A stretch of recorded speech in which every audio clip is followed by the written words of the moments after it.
prefeito da capital, qualquer chefe do executivo tem, Gabriel, a função de, a partir de leis aprovadas pelo parlamento, né, pelo legislativo, seja a Câmara, seja o Senado, seja a Assembleia, e no caso a Câmara de Vereadores, é dele a prerrogativa, a função de sancionar ou vetar. E nos parece, pelas informações que foram trazidas, que ele não fez isso. Bom dia. Bom dia, Kelly, PG, Gabriel e os nossos ouvintes. Pois é, a gente está falando do projeto aprovado na Câmara de Vereadores de Porto Alegre no início do mês passado e que agora vive um impasse sobre a sua promulgação, sua colocação em vigor. É o projeto que cria cotas nos concursos públicos de Porto Alegre para pessoas trans. Pois bem, o que aconteceu desde que o projeto foi aprovado no início do mês passado? Foi aprovado na Câmara no dia 6 do mês passado, aprovado para sanção ou veto do prefeito Sebastião Melo. O prefeito Sebastião Melo pegou o projeto e tinha 15 dias úteis, que é o definido na legislação, para ou vetar, ou dizer não concordo com o projeto, ou sancionar, dizer sim, concordo com o projeto e ele vai virar lei. O prefeito optou pelo terceiro caminho, que é não dizer nem sim nem não para o projeto. A gente costuma chamar isso de silenciar. O prefeito silenciou. E por quê?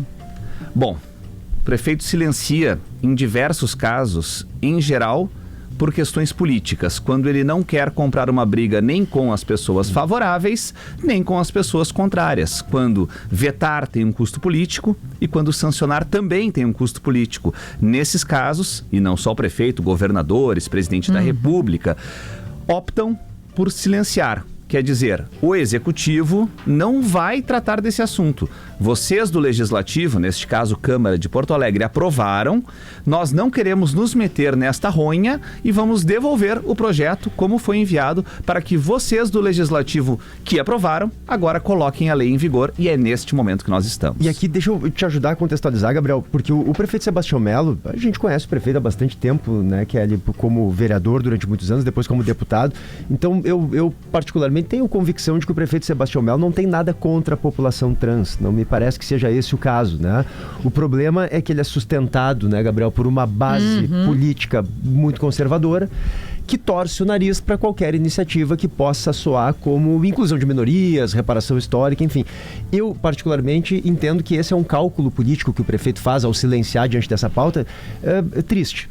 Acho ruim. Não estou dizendo porque ele deveria sancionar ou deveria vetar. Não é isso. O que eu acho é que governar exige coragem. Posição. Assumir alguns valores, Gabriel, né? Mostrar de que lado está. Quer vetar? Não tem problema. Que vete, mas que assuma as consequências de vetar. Quer sancionar? Que sancione e assume as consequências de sancionar.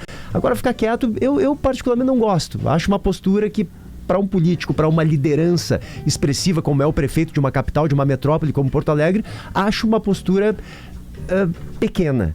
Esse é meu ponto de vista. E que foi eleito para isso, para tomar decisões. Né? Então, fica muito claro, ele é sustentado por uma base política que é contrária a esse projeto, né, Gabriel? Mas ele, pelo que eu conheço do prefeito Sebastião Melo, ele não é contrário, acredito, mas aí ele prefere silenciar e não tomar uma decisão, claro. Tem um exemplo do polo oposto ideológico, em que o prefeito Sebastião Melo à época silenciou também, e eu acho que esse paralelo funciona bem para a gente entender a postura do prefeito Sebastião Melo em temas como esse. Projeto Escola Sem Partido, lá atrás, quando foi aprovado pela Câmara de Vereadores, daí aprovado pela direita, foi enviado para que o prefeito Sebastião Melo à época dissesse: concordo ou discordo? Veto ou sanciono? Na época ele optou pelo quê? Pelo silêncio também. Que aí era uma pauta da direita, mas para não se... direita e esquerda, porque a gente sabe, não são é conceitos. uma pauta do prefeito. Ele entende que não é uma pauta que politicamente ele deve se envolver. Pois é, imagina, vai mexer no cenário, né, no contexto da educação pública municipal. Como é que não é uma pauta do prefeito?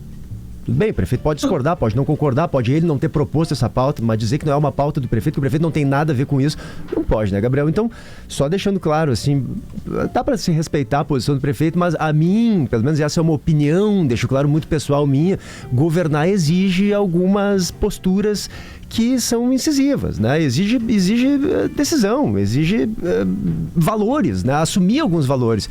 Eu não gosto quando o prefeito faz isso, assim, quando entende que não, aqui eu não tenho nada a ver com isso, vou deixar para lá. Não, pode falar, Gabriel. Não, me chama a atenção só que o efeito prático de não deliberar é a promulgação da lei. Então, se a consequência desse silêncio é que a proposta se torne de fato lei, ele teria todos os subsídios para depois se defender, eventualmente, se fosse atacado, dizendo, eu sou o prefeito, eu sou o chefe do executivo municipal, o parlamento municipal aprovou essa lei e eu entrei no meu papel de sancionar. Agora, o que ele poderia vetar também, né? Então, se ele não veta, ele entende que o projeto vai ser promulgado pela própria Câmara, mas ele não quer ter o carimbo, né? É muito curioso. Né? Ele não quer botar digital. Eu tenho uma dúvida, Gabriel. É obrigatório promulgar? Ou a Câmara num acordo ou numa... Porque a gente viu recentemente a Câmara aí dos deputados em um projeto sendo derrubado em uma emenda, né, o voto secreto. Hugo Mota simplesmente, eu falei, a última vez que houve uma ressurreição foi no ano 33 depois de Cristo, e aí agora o Hugo Mota restituiu essa instituição da ressurreição, né, de ressuscitar um projeto que tinha sido derrubado com votos parlamentares, colocou para votar de novo. Existe essa chance, pelo que tu apura, porque legalmente me parece que tem que obrigatoriamente promulgar. Ato vinculado, foi o que eu ouvi há pouco quando eu estava apurando exatamente isso, Kelly. Tem alguma margem para a Câmara de Vereadores, ao receber o projeto de volta, do silêncio do prefeito, fazer alguma coisa que não seja promulgar a lei, colocar ela em vigor? Não tem nenhuma possibilidade. Tanto é que, e daí também a apuração de dentro da Câmara de Vereadores, já tem número a lei. Ela já volta da prefeitura, inclusive com um número, porque quem dá o número para as leis é o gabinete do prefeito, mesmo que a lei seja promulgada dentro de alguns dias pela Câmara de Vereadores.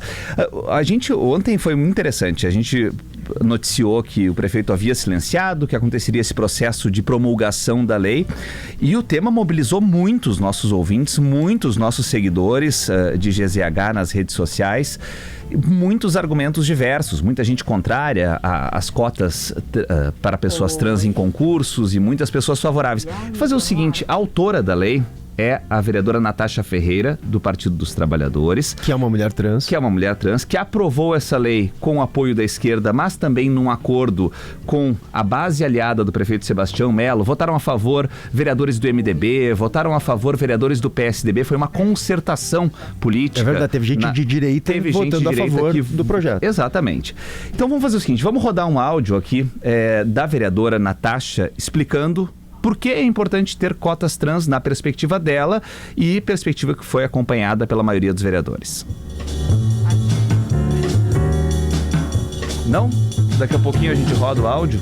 Eu não sei exatamente, quer dizer, eu sei, já ouvi a posição da vereadora Natasha. A gente pode contar um pouco do que ela vem defendendo. Né? Mas sabe, Gabriel, que eu tenho uma visão um pouco diferente. Eu, particularmente, eu não sei se o Gabriel concorda comigo, mas a principal contribuição das cotas, no meu entender, é educar quem não é alvo dessa política pública, né? Ou seja, as pessoas que não se enquadram nas cotas, né? Por quê? Porque o preconceito, ele nem sempre vem da maldade, Gabriel, ele muitas vezes vem da distância, né?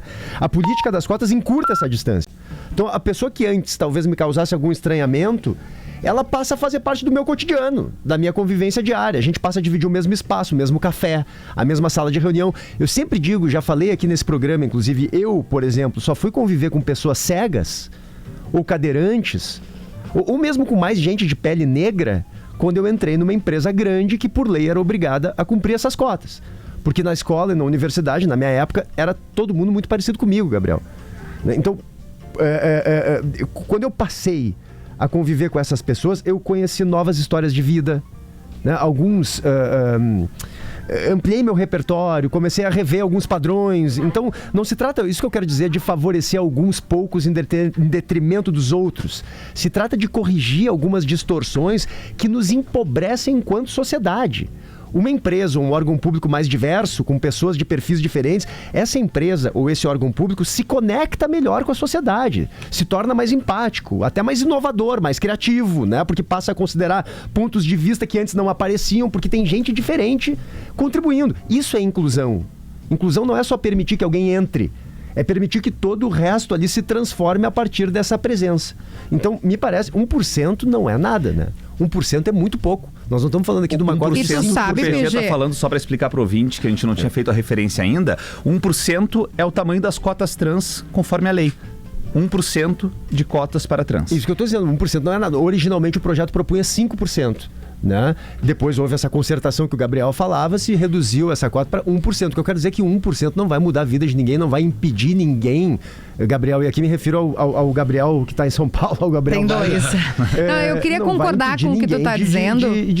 Enfim, de acessar um espaço público importante, enfim, não, 1% é muito pouco. Porque, PG, a gente que não vive essa realidade, tem coisas que a gente só passa a perceber depois que essas pessoas são incluídas no nosso convívio, que é exatamente o que tu está dizendo. Eu dou um exemplo pessoal, que é, eu, antes de ser mãe, eu nunca, como eu acho que vocês nunca, o Gabriel, o PG e o outro Gabriel, prestaram atenção se um estabelecimento tem trocador. Nunca. Perfeito. Tu sabe, PG, os bares que tu vai se tem trocador. Sabe o que é um trocador? Sei, até o que é um trocador. Tô brincando, mas poderia não saber. Eu tô brincando. Mas é que eu nunca, em qualquer restaurante que eu fui, eu não fazia ideia. Agora, como eu tenho um filho, eu paro pra olhar pra isso. Então, por quê? Porque não era a minha realidade, como era a realidade de tantas mães, né? Como é a realidade de tantas mães. Então, alguém que vive a sua realidade, como o PG usa sempre o exemplo da pessoa com deficiência, né? Porque, pra mim, não é relevante, ou nunca passou pela minha cabeça, que o computador tem que ter audiodescrição, né? Quando tá apertando um botãozinho aqui do Enter, do Delete. Aí, quando a gente tem uma colega que é uma colega com deficiência, né, que aliás é uma excelente jornalista, produtora, que é a Camila, a gente passa a prestar atenção que os computadores têm que ter o áudio também quando ela aperta um botão, né, para poder... Tu vê como a gente se enriquece como sociedade. Puxa, é isso que eu quero dizer. Né? A educação para nós. Isso. Eu tive um colega também que era cego na faculdade, foi meu primeiro contato com alguém com deficiência visual na vida também. E ele falava muito a respeito porque é isso, ele usava o telefone e ouvia, né, a descrição do que estava sendo escrito ali. E eu fiz faculdade ali no auge da questão da linguagem neutra, né, na escrita também. E as pessoas colocavam, por exemplo, o X no lugar do A, do O. E aquilo perturbava muito esse meu colega, Gustavo, porque ele não... O que eu quero dizer? Um movimento que também tinha a intenção de incluir, né, essa questão da neutralidade, etc., mas que prejudicava o entendimento dele do que ele estava lendo ali. São muitas camadas. Muitas camadas. Eu acho que a gente, e como o PG pontua muito corretamente, a gente passa ao conviver com pessoas que quando a gente era criança a gente não convivia, e aí não é algo legal, né? A gente não convivia. Então a gente só tinha escada no meu colégio, por exemplo. A partir do momento que tem pessoas cadeirantes, se pensa no elevador, se pensa na rampa. Eu usei o exemplo do trocador, mas uma amiga minha, a Gisele, aliás, também excelente, que é uma pessoa com deficiência, trabalha em gestão de pessoas, muito conhecida, ela fala: Kelly, pra ti não precisa ter diferença entre a embalagem do shampoo e do condicionador. Tem um pra cima e um pra baixo. Eu, quando vou no mercado, pra mim é importante que um esteja, né, de cabeça pra cima e outro de cabeça pra baixo, porque aí eu consigo diferenciar, porque o rótulo que tu lê, eu não leio. Então são coisas que a gente se enriquece como ser humano e como sociedade a partir da diversidade. E esse eu sempre acho, Gabriel, um ponto importante da gente sublinhar, Kelly, porque normalmente quando se fala nas cotas, e esse é o argumento central e perfeitamente defensável da vereadora Natasha, que é a autora do projeto, que ela fala o quê? Sobre a inclusão de um grupo historicamente oprimido, né? Que hoje as pessoas trans ocupam espaços quase sempre... quando é que a gente vê pessoas trans em salão de beleza, né? Ou em algumas áreas do varejo, quando não estão muitas vezes na prostituição, né, Gabriel? Então, Claro que é positivo para essas pessoas garantir a elas que passem a ter um grupo historicamente marginalizado, que passem a ter acesso a ambientes, a empregos, a espaços de poder, inclusive, né? Quando a pessoa tem representatividade nos espaços, isso é fundamental. Mas a mim me parece o mais importante, por isso eu sublinho sempre isso, que quem ganha é principalmente a comunidade, a sociedade, porque está convivendo com quem nos parece diferente. E é assim que a gente descobre o quanto ainda a gente pode aprender. A presidente da Câmara está na linha conosco e eu começo perguntando: será promulgada hoje, amanhã ou não será? Bom dia. Bom dia, Kelly, falando aí com vocês em primeira mão, né? Um bom dia a todos, a audiência. Bom, primeiro eu quero dizer que é importante a gente registrar que em plenário eu manifestei voto contrário à matéria, né? E conversamos bastante tempo sobre isso, da minha motivação, por entender que é mais preconceito do que uma inclusão. Mas, entretanto, a democracia se fortalece, Kelly, justamente no respeito à decisão da maioria, que se posicionou aqui na Câmara favoravelmente, né? Nós tivemos muitos votos favoráveis a essa questão das cotas. Minha formação na Brigada me ensinou que o cumprimento da lei é princípio inegociável. E isso, né? Sendo assim, eu trago esse mesmo compromisso para a vida pública. Respeitar instituições e assegurar, principalmente como presidente, que os processos legais sejam observados. Eu estou na presidência da Câmara Municipal de Porto Alegre. Cumprirei o meu dever constitucional e vou promulgar a presente lei. Diante da ausência, né, é importante a gente dizer por que será promulgado por mim, pela ausência da manifestação do Poder Executivo, que não sancionou nem vetou o projeto, por isso cabe ao Legislativo, por meio da presidente, garantir a promulgação. Não se trata, né, Kelly, de concordância do mérito, mas fiel cumprimento da responsabilidade que o cargo exige. E eu não vou me eximir das minhas funções, assim como não tenho titubeado em nenhum tipo de votação. Democracia sempre prevalece e é o meu dever assegurar que a vontade da maioria seja respeitada e transformada em lei. Eu queria, vereadora, elogiar a senhora, honestamente, assim, porque eu entendo, eu sei qual é a posição da senhora. A senhora não é contra todas as cotas, acho que a senhora defende critério apenas de renda, social, né? Critério social. Acho que é a posição de muitas pessoas que eu, inclusive, admiro. Eu particularmente, não concordo, entendo que as cotas para pessoas, tanto indígenas, quanto negras, quanto de baixa renda também, claro, mas com deficiência, acho que elas são importantes, porque acho que enriquecem a sociedade, mas sei que a senhora tem um pensamento divergente, mas mesmo assim a senhora vai cumprir o seu papel constitucional como presidente da Câmara de Vereadores de sancionar, de promulgar, na verdade, esse projeto. Não vai, eu digo, se furtar de fazer isso. Poderia sair, que a comandante Nádia poderia pedir uma licença e deixar para outra. Justamente para não, ela vai fazer o que a função dela prevê que ela faça, e eu gostaria de elogiá-la publicamente por isso. Eu também quero me somar, porque o resguardo da democracia em tempos que estamos é extremamente importante. A senhora mas está fazendo nada mais que obrigação. Não está fazendo aquilo que se espera de uma líder, de alguém responsável. Mas não tinha outra opção. Eu vou lembrar de novo, o Hugo Mota ressuscitou a PEC da blindagem do ponto de vista do voto secreto. Não tem nenhuma manobra sendo feita aí, vou passar para o Gabriel, e a senhora está de parabéns. Então, o que eu ia perguntar, presidente, a gente está falando com a presidente da Câmara de Porto Alegre, comandante Nádia, que vai, já nos confirmou, promulgar nos próximos dias a lei das cotas trans na capital. Eu ia lhe perguntar, eu falava há pouco com a vereadora Natasha, que é a vereadora autora dessa lei, e ela disse que até lhe pediu que a senhora se afastasse, deixasse outro integrante da mesa diretora fazer esse processo, para não ter nenhum ruído, porque a senhora, no mérito, é contrária à lei. Ela disse que a militância trans de Porto Alegre pode vaiar a senhora no ato de promulgação. A senhora entende que não tem problema, são manifestações que fazem parte, a divergência da senhora com o projeto, dos militantes com a senhora, faz parte? Com certeza, né? Eu acho que quem não respeita a democracia não merece estar em cargos públicos, principalmente nem na política, né?